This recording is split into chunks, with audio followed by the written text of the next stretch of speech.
भाई जो गुरु बचन पे डट गे, कट गे फंद 84। मार्ग बिना चलन है तेरा, सतगुरु मेटे तिमर अंधेरा। मार्ग बिना चलन है तेरा, यानी सतगुरु जब अपने हंस को यहां से लेकर जाएगा तो काल को पता भी नहीं चलेगा। मार्ग बिना चलन है तेरा, जब सतलोक का चलने का समय आएगा तो कोई निर्धारित मार्ग नहीं होता। भाई और बहनों, दास आपको अक्सर बार बार बहुत सारी बातें बोलता है, आप लोगों को मजाक लगती हैं उस समय वो बातें। जैसे परमात्मा तो अपने आप को छुपाते हैं भाई, और परमेश्वर कहते हैं कि भाई जब तुम त्रिकुटी पर जाओगे तो वहां पे काल मेरे रूप में भी आ सकता है, यानी तुम्हारे गुरु के रूप में भी आ सकता है। और परमात्मा ने हमें इसकी विधि भी बताई, तो विधि तो हमने फॉलो करनी है। दंडवत करने से पहले जो भी मंत्र मिला हुआ है उसका जाप तो हमें करना ही करना है। लेकिन दास आपको क्या कहता है फिर कि गुरु जो बोल रहा है वो सत्य है, इसमें कोई दो राय नहीं है, लेकिन काल गुरु का रूप नहीं बना सकता।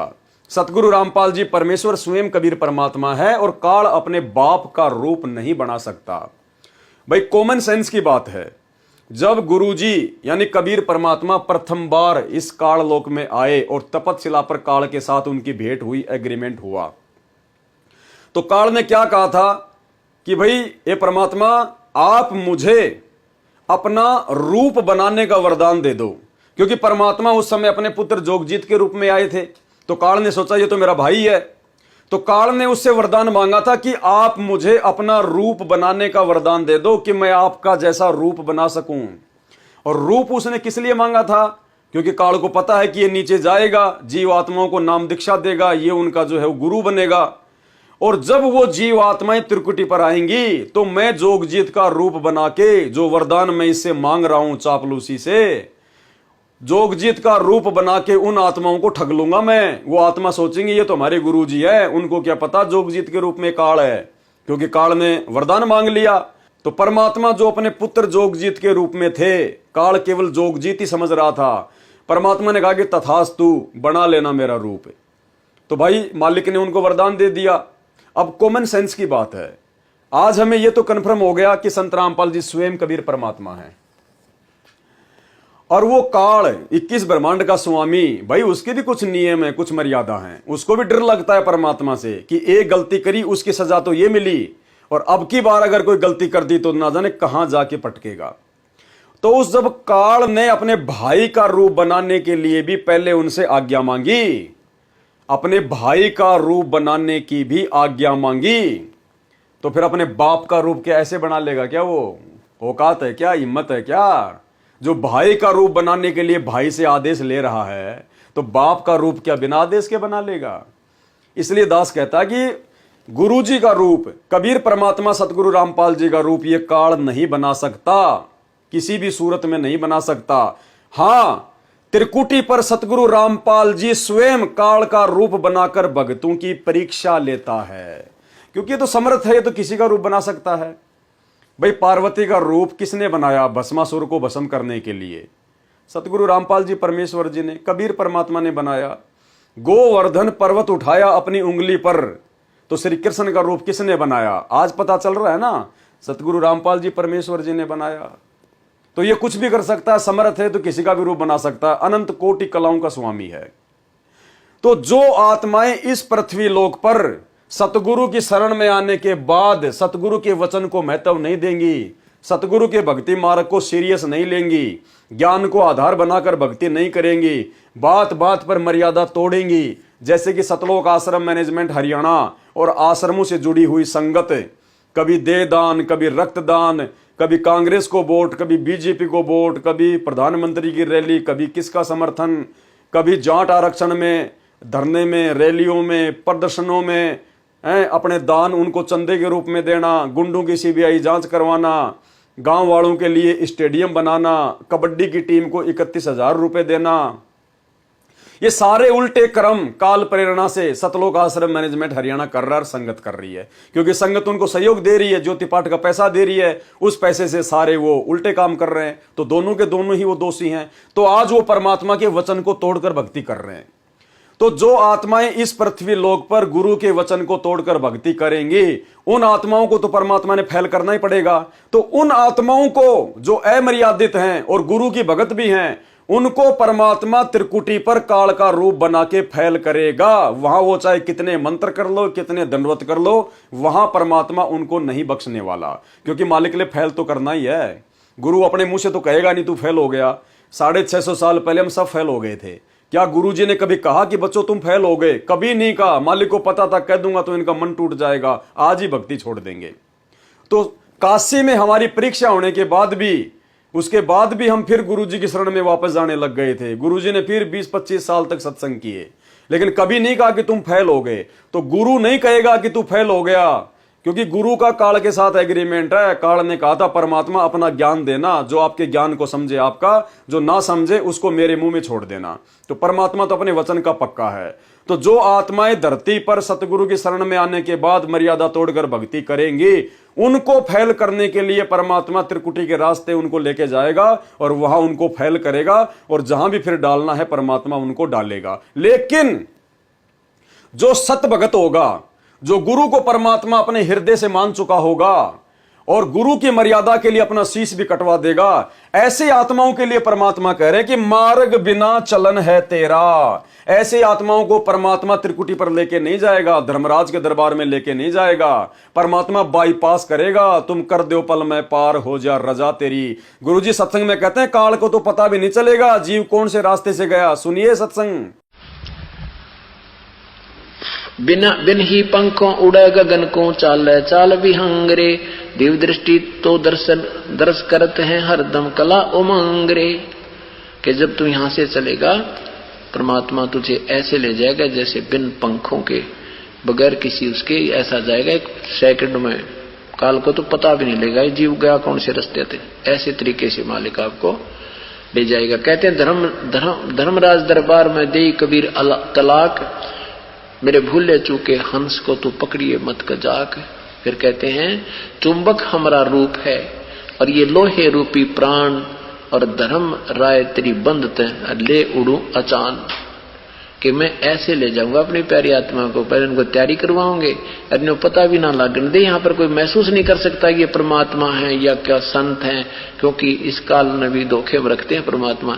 इसलिए तो आदरणीय गरीबदास नानक साहब जी ने कहा ये ठगवाड़ा ठगी देश खरा सियाणा वो होता बार, ये दानक रूप रहा करता। कहते ये ठगवाड़ा, ये किसी को पता नहीं लगने देता, ये इसको कोई नहीं पहचान सकता, ये भगवान बैठा, लोगों भगवान बैठा। तो भाई और बहनों, सत्संग सुन के यकीन हो गया होगा कि त्रिकुटी के रास्ते वही आत्मा जाएंगी जो अमर्यादित होंगी, जिनको परमात्मा ने फैल करना होगा। और जो मर्यादित सच्चा भगत होगा, जिसकी रिहर्सल 7 संगतियों में हो रही है, उसको परमात्मा बाईपास लेके जाएगा। जैसे आजकल हर शहर में एक बाईपास होता है, रिंग रोड। लंबे रूट की जो बसें होती है ना, वो शहर के अंदर नहीं जाती, वो बार बार रुकना चलना, रेड लाइट भीड़, इसमें नहीं फंसती, वो बाईपास निकल जाती है बिना किसी रोक टोक के। तो मर्यादित भक्तों को सतगुरु ऐसे पार करेगा, और जो अमर्यादित भगत होंगे उनकी छटनी कर देगा। एक इंटरव्यू दास ने आपको पहले भी दिखाया था, अब भी दिखा देता हूं।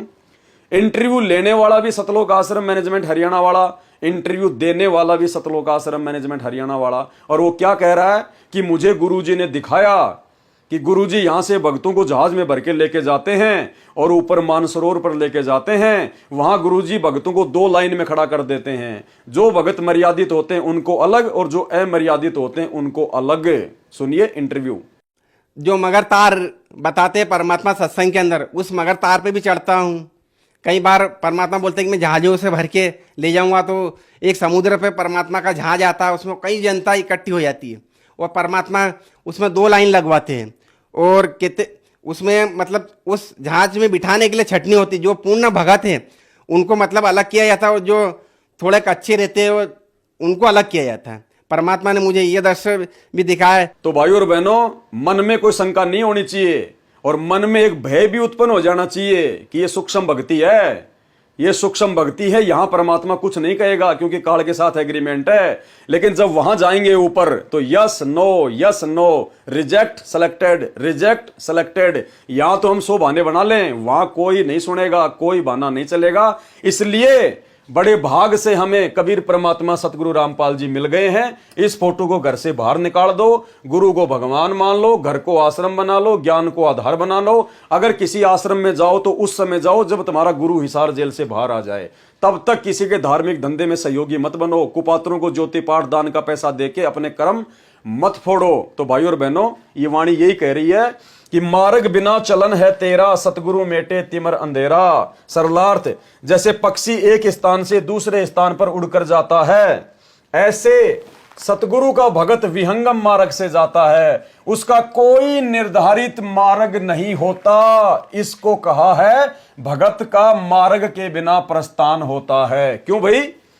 गुरुजी तो हर सत्संग में कहते हैं कि आपको पहले मूल कमल में जाना पड़ेगा, फिर आपको स्वाद कमल में जाना पड़ेगा, फिर आपको नाभि कमल में जाना पड़ेगा, फिर आपको हृदय कमल में जाना पड़ेगा, फिर आपको कंठ कमल में जाना पड़ेगा, फिर हम त्रिकुटी पर जाएंगे, फिर वहां हम इस काल का ऋण चुकाएंगे, धर्मराज के दरबार में जाएंगे, फिर हम 11वां द्वार पार करके अक्षर पुरुष के लोक में जाएंगे, फिर उसका ऋण चुकाएंगे, फिर हम भंवर गुफा में जाएंगे, फिर सतलोक में जाएंगे। और यहां क्या कह रहे हैं गुरु जी? यहां क्या कह रहे हैं परमात्मा? जैसे पक्षी एक स्थान से दूसरे स्थान पर उड़कर जाता है, ऐसे सतगुरु का भगत कौन होता है? जो मर्यादा में रहता है, जो गुरु को भगवान मानता है, जो सतगुरु को ही परमात्मा मानता है, उसकी बात हो रही है। वो कैसे जाएगा? सतगुरु का भगत विहंगम मार्ग से जाता है। जैसे पक्षी एक पेड़ से उड़ के दूसरे पेड़ पे गया, कोई रास्ता ही नहीं दिखाई दिया कहां से गया, ना कोई लाइन बनी, ना कोई चिन्ह बना। सतगुरु का भगत विहंगम मार्ग से जाता है, उसका कोई निर्धारित मार्ग नहीं होता। इसको कहा है कि भगत का मार्ग के बिना प्रस्थान होना। अर्थात गुरुजी कहते हैं बच्चों, सौपन जैसा लगेगा तुम्हें, सौपन जैसा। तुम्हें तो सतलोक जाने के कई दिन बाद पता चलेगा कि मैं सतलोक में आ गया। सुनिए सत्संग। जिनको ले जाना चाहते हैं परमात्मा, फटाफट इस पता नहीं चलेगा ये शरीर छोड़ दिया हमने, और ऐसे निकल कर भागेंगे जैसे रजाई छोड़कर भाग लिया करें।